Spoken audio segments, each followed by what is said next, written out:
Assalomu alaykum aziz do'stlar. Bugun biz Shikdar oilasi hikoyasining navbatdagi qismini davom ettiramiz. Oldingi qismda She'riyatning homiladorlik siri, Adilning Ohnani izlab yo'lga chiqishi va Ohnaning kollejga qaytganini ko'rgandik. Keling, endi bu voqealar qanday davom etishini birgalikda tinglaymiz. Oxirida savollarimiz bo'ladi. Diqqat bilan eshiting. She'riyat Ahnofga qo'ng'iroq qilib, homiladorlik xabarini aytdi. Ahnof tomondan hech qanday javob kelmadi. Nilima Jahan va Rupali Shikdar bu xabarni eshitib hayratda qolishdi. Nilima Jahan ancha xursand bo'ldi. Rupali Shikdar esa ko'p narsa demadi. Adilni kasalxonadan biroz oldin uyga olib kelishdi. Adil karavotda o'tiribdi. Adilning yonida Nilima Jahan va Rupali Shikdar turibdi.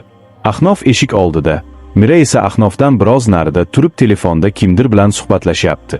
Nilima Jahan Ahnofni ko'p tushuntirishga harakat qildi. Lekin Ahnof rozi bo'lmadi. Nilima Jahan Ahnofning oldiga borib yana dedi. She'riyatni. Ahnof uni to'xtatib qo'ydi va dedi.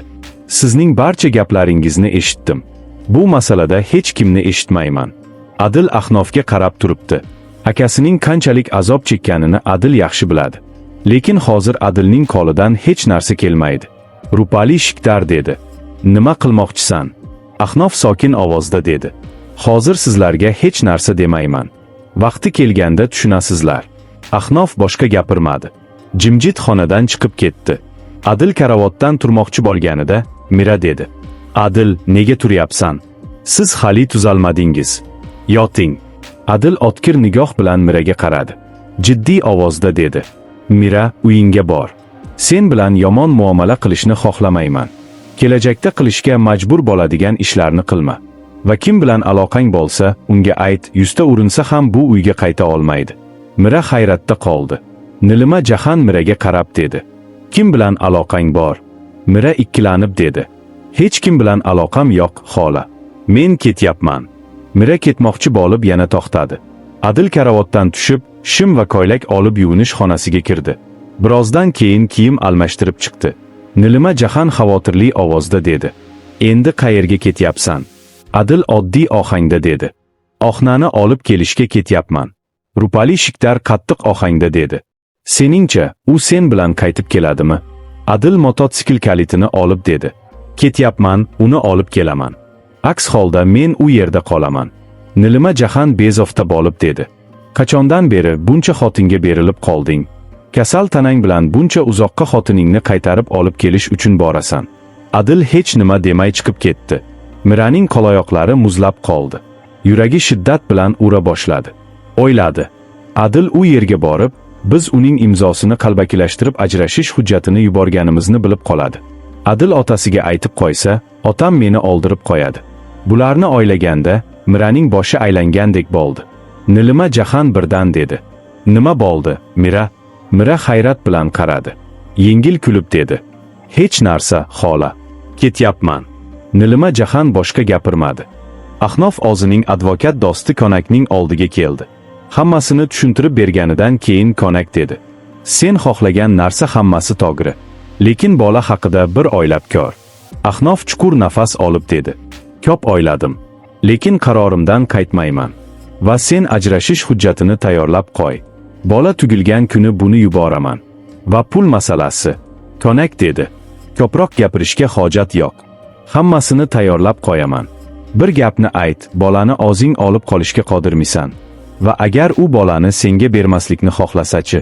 Ahnof sokin ovozda dedi. Bermasligini bilaman. Buning uchun chora ko'raman. Konak boshqa gapni cho'zmadi. Sekin ovozda dedi. Mayli, qo'y. Choy ich, sovib qolgandek. Ahnof boshqa gapirmay choy piyolasidan xopladi. Adil mototsiklda bir qancha yo'l bosib o'tdi. Tez yura olmayapti. Tanasi hali tuzalmagan. Miya ichida turli xil xayollar suzmoqda. Ohna rozi bo'ladimi yoki yo'qmi? Ohna nima deydi? Bularni o'ylaganda boshi aylangandek bo'ldi. Adil mototsiklni to'xtatib, do'kondan suv sotib oldi. Biroz o'tirib yana mototsikliga mindi. Ohna ko'p kundan keyin tashqariga chiqdi. Mahbubur Rahmon ko'p majburlaganidan keyin Ohna kollejga tayyorlandi. Ohna jimjit yuribdi, yonida Mahbubur Rahmon. Bir oz yurganlarida Motaleb va Motahar bilan uchrashib qolishdi. Ohna qaramay, to'g'ri yura boshladi. Orqasidan ular dedi. Boyvachaning ogli uydan haydab chiqardimi? Shuning uchun aytamanki, kim bo'lsa ham uyga kiritib bo'lmaydi. Shunaqa bo'ladi. Mahbubur Rahmon jimjit eshitib, hech qanday javob bermadi. Agar hozir biror nima desa, janjal chiqishi mumkin edi. Oqna kollej oldiga kelganda, Mahbubur Rahmon dedi: "Diqqat bilan o'qishga e'tibor ber. Boshqa hamma tashvishlarni boshdan chiqarib tashla. Dars tugaganda men kelib olaman." Oqna qisqa javob berdi: "Kelishingiz shart emas, ota. Men o'zim keta olaman." Mahbubur Rahmon yaxshi deb ketib qoldi. Oqna borib sinf xonasiga o'tirdi. Oqnaning eski do'stlari turli savollar berishdi. Oqna ularga ko'p javob bermadi. Jimjit o'tirdi. Bir necha dars tugagach, tanaffus berildi. Hamma tashqariga chiqib ketdi. Oqna yolg'iz sinf xonasida o'tiribdi. Hech narsa yoqmayapti. Qo'ng'iroq chalinishi bilan hamma sinf xonasiga qaytdi. O'qituvchi darsni tugatish arafasida. Kitobni yopib, o'qituvchi dedi: "Ertaga sizlardan sinf olaman. Shu vaqtgacha o'rgatganimning hammasidan. Hech kim qatnashmasin. Ertaga kim kelmasa, ertangi kundan boshlab uni mening darsimda ko'rmoqchi emasman. Tushundimi?" Hamma bir ovozdan dedi: "Ha, o'qituvchi." O'qituvchi ketganidan keyin Oqna yonidagi qizga so'radi: "Shu vaqtgacha bo'lgan barcha yozuvlarni bera olasanmi?" Qiz dedi: "Ko'chirib ulolmayapsan. Juda ko'p yozuv. Nusxa ko'chirib olishing kerak." Oqna qisqa javob berdi: "Bir oz tura olasanmi? Nusxa ko'chiraman." Qiz dedi: "Mayli." Dars tugagach, Oqna va qiz nusxa ko'chirish do'koni oldida turishdi. Juda ko'p odam. Oqna imkoniyat topib do'kon ichiga kirib, nusxa ko'chirtirdi. Bir oz kutgandan keyin do'kondor Oqnaga nusxalarni berdi. Oqna pulini to'lab tashqariga chiqdi. Qizga dedi: "Rahmat senga." Qiz yaxshi deb ketib qoldi.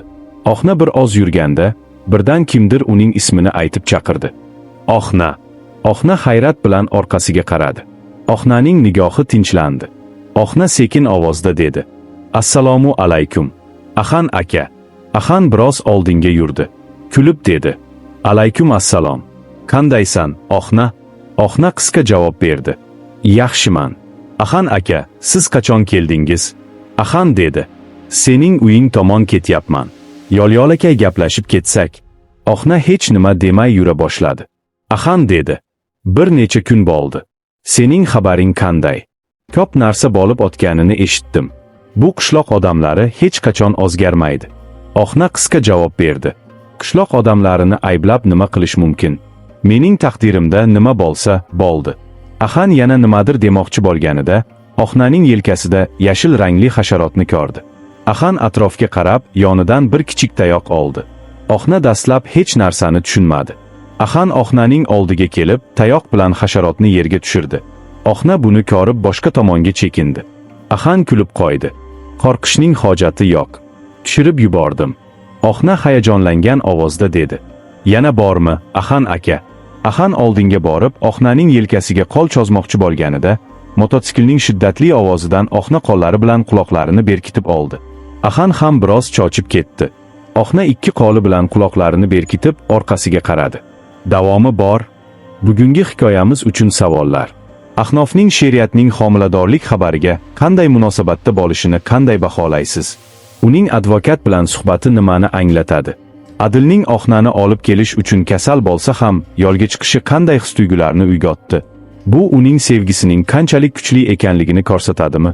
Miraning Adilning so'zlaridan keyin qo'rqib ketishi nimani anglatadi? Uning qilgan ishlari qanday oqibatlarga olib kelishi mumkin? Oqna kollejda yangi hayot boshlashga harakat qilmoqda. Sizningcha, u 60ni unuta oladimi? Hikoyaning oxirida mototsikl tovushi kimniki bo'lishi mumkin?